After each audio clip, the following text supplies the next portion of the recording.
श्री राम जी। धन्यवाद उपसभापति महोदय। कितना है? आपने मुझे 128वां संविधान संशोधन बिल पर बोलने का अवसर प्रदान किया।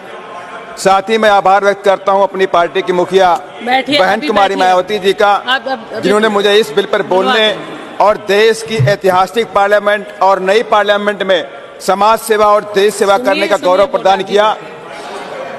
उपसभापति महोदय, मैं इस बिल के समर्थन में खड़ा हूं। महोदय दीजिए, फिर सुनते हैं।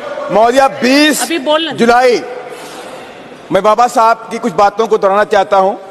20 जुलाई 1942 को नागपुर में बाबा साहब डॉक्टर भीमराव अंबेडकर ने अखिल भारतीय शोषित वर्ग महिला सम्मेलन के आयोजन में कहा था कि मैं किसी भी समाज की तरक्की इस बात से देखता हूं कि वहां महिलाओं ने कितनी तरक्की की है। यानी जिस समाज की महिलाएं प्रगति नहीं करती वह समाज कभी प्रगति नहीं कर सकता। बाबा साहब डॉक्टर अंबेडकर महिलाओं की प्रगतिशील बनाने के लिए उनकी शिक्षा में भागीदारी, सामाजिक और आर्थिक स्तर में भागीदारी सुनिश्चित करना चाहते थे। इसलिए बाबा साहब डॉक्टर अंबेडकर ने हिंदू कोड बिल में महिलाओं को तमाम तरह के हक, अधिकार और पिता पति की संपत्ति में बराबरी का हक दिया, ताकि उनका सामाजिक स्तर बढ़ सके।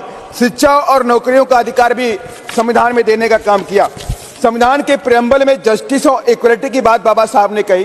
25 नवंबर 1949 में कहा, मैंने राजनीति में आज बराबरी का हक दिया, one vote one man one value का सिद्धांत कायम किया। लेकिन सामाजिक और आर्थिक असमानता के आने वाली सरकारों को जल्द से जल्द दूर करना पड़ेगा। महोदया, इतिहास गवाह है, महिलाओं ने तमाम जुल्म और जातियों को सहा है, जिसमें दहेज प्रथा, बाल विवाह, सती प्रथा और यहाँ तक कि शिक्षा पर लगा सामाजिक प्रतिबंध, जिसे भारत की प्रथम शिक्षिका माता सावित्री बाई फुले ने 1 जनवरी 1848 में लड़कियों के लिए पुणे में स्कूल खोलकर इस प्रतिबंध को खत्म किया। महोदया, इन तमाम सामाजिक कृतियों के बावजूद भी महिलाओं ने देश की आजादी की जंग में बढ़ चढ़कर हिस्सा लिया।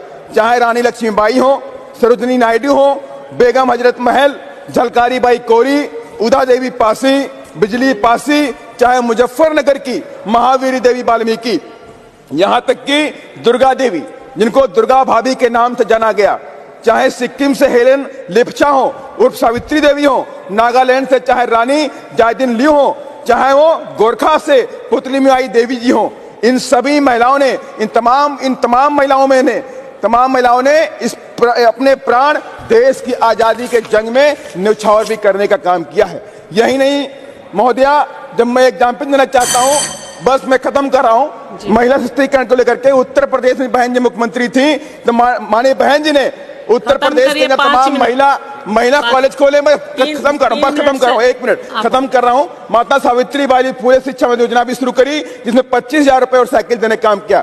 महोदया, मैं आपके माध्यम से केंद्र की सरकार से अपील करता हूँ कि अगर महिला सशक्तिकरण देना है तो SC ST OBC की महिलाओं को भी इसमें अलग से रिजर्वेशन देने का प्रावधान करें, क्योंकि पूरे देश के अंदर आज भी इन महिलाओं के साथ में अत्याचार होता है। अगर सही माने में मैं फिर से आपके माध्यम से केंद्र की सरकार से अपील करता हूं, SC ST OBC की महिलाओं को 33% आरक्षण में रिजर्वेशन सुनिश्चित करने का काम करें। इसको संज्ञान में ले, गंभीरता से ले।